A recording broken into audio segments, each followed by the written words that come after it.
The Midnight Piper. Every night, no matter the weather, something strolls down our quiet street in Willow Creek, Virginia, playing a soft, haunting tune on a flute. It's a delicate sound, like a breeze carrying a secret, only audible if you're in the dining room or the front parlor at precisely 12:07 a.m. The melody begins faintly, somewhere near the old Miller estate at the top of Maple Lane. Our house sits halfway down the road, so the music swells as it passes us, then fades toward the dead-end circle where the street stops.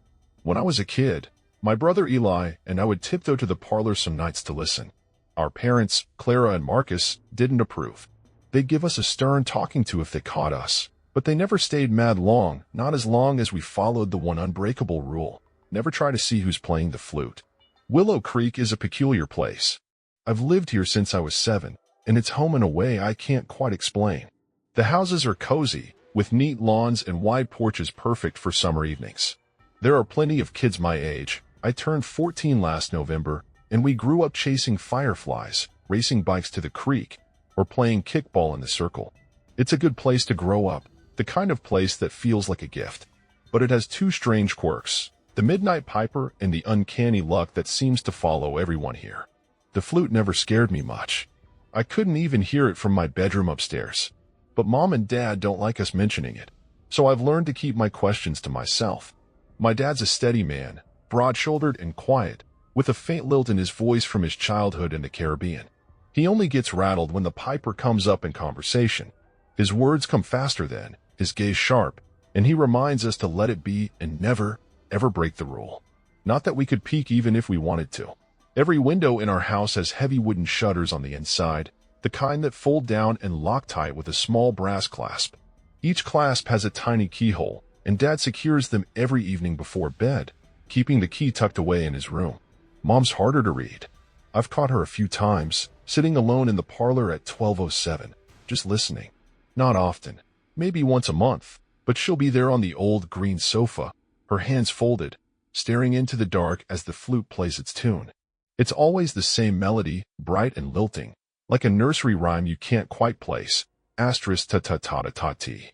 Ta-ta-ta-ta-ta-tee. Asterisk. The other odd thing about Willow Creek is the luck. Everyone here seems to have it in spades. It's not something you can prove, and Dad doesn't like us talking about it, but good fortune finds us all the time. Little things, mostly winning a raffle at the county fair, getting a surprise raise at work, or stumbling across a rare coin in the garden. The weather's always kind, the streets are safe, and every spring, the flowers bloom so vivid they look painted. 1,000 small graces, Mom calls it. We moved here because of my brother, Eli. He was born frail, with a heart condition that kept him in the hospital for months. He was so tiny, hooked up to monitors, his chest rising and falling too fast. We settled in Willow Creek to be near the specialists in Richmond. Almost as soon as we arrived, Eli started to improve. The doctors were stumped, muttering about new treatments. But we knew better. It was the luck of this place, another small grace that let Eli grow into a wiry, quick-witted kid who can outrun me on any given day. That's why we've stayed, even after we learned to catch. For all the good that happens here, there's a price. Bad things come to those who try to see the piper. When we moved in, a group called the Hospitality Circle greeted us. They arrived with a pecan pie, a basket of jams, and a plain yellow envelope. I was 7, and Eli was barely out of the hospital, so they fussed over him, cooing and passing him around. I got a peppermint stick and a pat on the head. Then they asked to talk to my parents alone, so I was sent to unpack my toys, though I lingered by the door, catching every word. The circle explained that Willow Creek was special, unusually, almost impossibly so. They spoke of the flute player who passes by every night at 12:07, gone by 12:09. The music was harmless, they said, a quirk to ignore, but only if you followed the rule: don't look for the piper. They stressed this, their voices low. Those who tried to see the source of the music lost their luck. Misfortune followed them, sometimes terribly.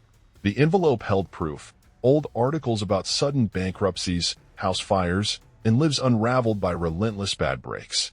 Not everyone's ruined, the leader said to Dad, but they're never the same. Something vital leaves them, like a lamp gone dim. Mom thought it was a joke at first, some small-town hazing. She got sharp, asking if they were trying to spook us because of Dad's accent or our mixed family. Dad hushed her, saying he could feel their sincerity. He'd grown up with his grandmother's tales of spirits and strange forces, and he believed some things in this world defied explanation, some kind, some cruel, and some just other. That night, Dad drove to the hardware store and came back with the shutters, the clasps, and the keys. He installed them before we went to bed. At midnight, he sat up in the parlor with Eli cradled in his arms, motioning for me to join him. We waited in silence. At 12:07, the flute began. Asterisk ta-ta-ta-ta-ta-tee. Ta-ta-ta-ta-ta-tee. Asterisk it came and went, just as the circle promised. We've lived here ever since, never looking, basking in our thousand small graces. Eli's healthy now, full of energy and mischief. Dad even joined the hospitality circle, helping welcome new families. We don't get many. Nobody leaves Willow Creek willingly, but when someone arrives, Dad brings pie, a basket, and the yellow envelope. I can always tell by his expression when he returns whether the newcomers believed him or if we'll soon see a for sale sign. A few months ago, a new family moved into the cottage next door. The previous owner, Mrs. Lila, had passed quietly at 103, her life long and full. The Hendersons seemed like they'd blend in fine. They took the circle seriously, installing their own shutters after Dad's visit. Whatever was in that envelope must have been persuasive, because they settled in without a hitch. One weekend, the Hendersons had to visit family out of town and asked if their daughter, Sophie, could stay with us. She was 13, a grade below me. I didn't know her well, but the moment her parents left after dinner, I could sense trouble brewing. "Do you ever wonder who's out there playing that flute?" Sophie asked, barely waiting for Mom and Dad to leave the room. We were sprawled in the den, some animated movie flickering on the TV. Eli and I traded looks. "We don't talk about it," I said firmly. "I bet it's that guy in the blue house by the creek," Sophie went on. "The one with all the wind chimes." "Mr. Ferris?" Eli said. "No way. He's cool." Sophie smirked. "Maybe it's someone sketchy then. Someone hiding something." Eli shifted uncomfortably. "Let's drop it," I said. "Want to play cards?" We spent the evening playing games, raiding the snack cupboard, and laughing at dumb movie lines. But Sophie kept fidgeting, her eyes darting to the clock. After Mom and Dad locked the shutters and said goodnight, she stood up from the couch and faced us. "Ever thought about looking?" she asked. "It's almost time." I glanced at the clock, 11:55 p.m. We'd lost track of time, as kids do at sleepovers. "No," I said. "We don't mess with that." "I can't look at home," Sophie said. "My mom hides the key." "But your dad doesn't, does he?" "He locks the shutters," I snapped. Sophie's smile was sly. "Sure, but I saw his keys on the kitchen counter when I got water earlier. The shutter key's right there, clipped to the ring." My stomach twisted. She wasn't wrong. Dad had stopped hiding the key years ago, trusting we'd never test the rule. "So what?" I said, hoping to shut her down. "So," she said, "when your parents were saying goodnight, I might have grabbed it." Eli's eyes widened. "You're making that up." "Am I?" Sophie said. "Go check the counter if you don't believe me." "Stay put," I told them, my voice sharp. "Both of you." I rushed to the kitchen, my heart pounding. The counter was empty, Dad's keys were gone. I crept toward my parents' room, hesitating at the door. If Sophie was telling the truth, Dad would be furious. But if she had the key... I cracked the door open, peering into the dark, but I couldn't see anything. Then it started. The flute, clear and close, right outside. I froze, realizing their room faced the street. They must hear it every night, a secret they'd kept from us. The melody grew louder. Ta-ta-ta-ta-ta-tee. A faint creak from the parlor snapped me out of it. "Eli!" I shouted, sprinting back. Sophie and Eli were by the front window, Sophie fumbling with the shutter's clasp. I heard a click. She had the key. The flute was so close now, right outside our house. "Stop!" I yelled, but Sophie laughed, nervous and wild. Eli stood beside her, tense, maybe curious, maybe scared. The shutter's lock popped open. Time seemed to stall. I wasn't fast, never have been, but I lunged, grabbing Eli and spinning him away from the window. I squeezed my eyes shut as I heard the shutter rattle upward. The flute stopped, sharp as a cut thread. Eli trembled against me. "Don't look," I whispered. "Keep facing me." I held him tight, my back to the window, eyes closed. I reached out blindly, grazing Sophie's sleeve. She was shaking worse than Eli. "Sophie," I said. No answer. Keeping my eyes shut, I stretched toward the window. The glass felt icy, unnaturally cold for a spring night. I slid my hand upward, searching for the shutter's cord. The glass warmed under my touch, buzzing faintly like a tuning fork against my skin. I tried not to imagine what might be inches away. Finally, I found the cord and yanked the shutter down with a thud. I opened my eyes. In the faint glow from the den, I saw Sophie, ghostly pale, staring at the closed shutter. Sophie. I tried again. She turned, and a scream ripped out of her, raw, jagged, like something breaking. Lights flicked on behind me. Footsteps pounded. Mom and Dad burst into the parlor, their faces tight with panic. What happened? Dad demanded. I turned to him, my voice small. She looked. Dad's face crumpled, fear etching lines I'd never seen. He glanced at Sophie, then back at me, his lips forming a silent question. Just her? I nodded. He exhaled, relief flickering before guilt took over. He looked at Sophie, and I wondered if he hated himself for feeling grateful it wasn't us. A knock came at the door. We all froze. Sophie whimpered, a small, broken sound. Don't open it, Mom said, her voice shaking. She stood in the doorway, gripping a fireplace poker. I'd always thought she doubted the stories, but not tonight. The knock came again, sharper. Please, Sophie whispered. Don't. Dad pulled her close, his own poker still in hand. We won't, he said. Nothing's getting in. Thump, thump, thump. The door rattled. Sophie flinched, and Eli grabbed my arm. Mom stepped forward, pulling us into her. Thump, thump, thump. Call for help, Mom hissed to Dad. The knocking stopped, sudden as a held breath. Dad opened his mouth, but a new sound cut him off, frantic banging, then a soft tap, tap, tap.